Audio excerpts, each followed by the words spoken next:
बहुत बड़ी बड़ी कुर्बानियां ली। नमरूद ने उन्हें आग में जलाने की कोशिश की, मगर अल्लाह ने उन्हें सलामत उस आग से बाहर निकाल लिया। जब हजरत इब्राहिम अपने घर वापस लौटे तो उनके वालिद ने उनसे कहा, ए इब्राहिम, अगर तुम अपने अल्लाह को नहीं छोड़ते तो मेरे घर से निकल जाओ। हजरत इब्राहिम अलैहिस्सलाम ने बिना किसी शिकवा के अपना घर छोड़ दिया और मिस्र की जानिब रवाना हो गए। जब मिस्र के बादशाह को यकीन हो गया कि इब्राहिम अल्लाह के नबी हैं, तो उसने अपनी बेटी हजरत हाजरा का निकाह इब्राहिम से कर दिया। इसके बाद हजरत इब्राहिम अपनी बीवी हाजरा को लेकर फिलिस्तीन चले गए और वहीं रहने लगे। हजरत इब्राहिम की कोई औलाद नहीं थी, इसलिए वह दिन रात अल्लाह से दुआ करते रहते, ऐ मेरे रब, मुझे एक नेक और फरमाबरदार बेटा अता फरमा। सालों गुजरते गए लेकिन बेटा नहीं हुआ। उम्र भी ढलती चली गई, मगर दिल में उम्मीद बाकी रही।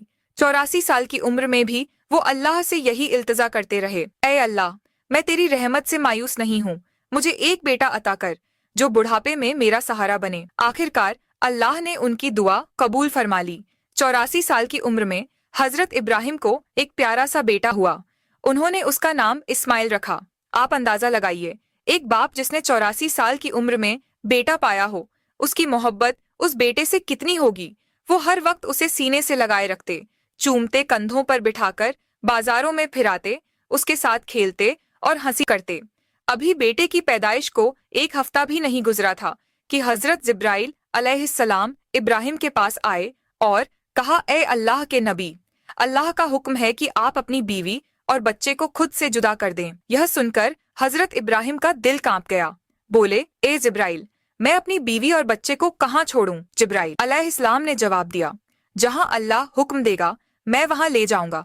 कल सुबह इंसानी शक्ल में ऊंट पर आऊंगा। आप अपनी बीवी और बच्चे को तैयार रखना और मेरे पीछे चलना। अगली सुबह हजरत जिब्राइल ऊंट पर सवार होकर आए। इब्राहिम अलैहिस्सलाम ने भी अपनी बीवी हाजरा और बेटे इस्माइल को ऊंट पर बिठाया और खुद भी ऊंट पर सवार हो गए। जिब्राइल का ऊंट आगे आगे, इब्राहिम का ऊंट पीछे चलता रहा।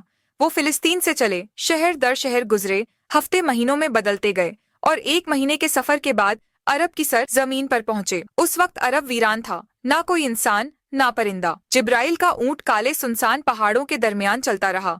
आखिरकार 4 ऊंचे पहाड़ों के बीच एक वादी में पहुंचे, जहां आज काबा मौजूद है, लेकिन उस वक्त वहां दूर दूर तक कोई नहीं था।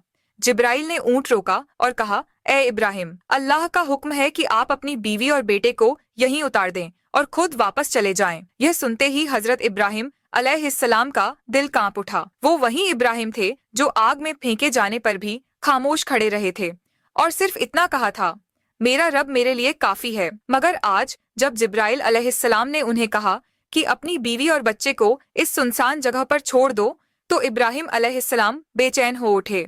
बोले, ए जिब्राइल, यह तुम क्या कह रहे हो?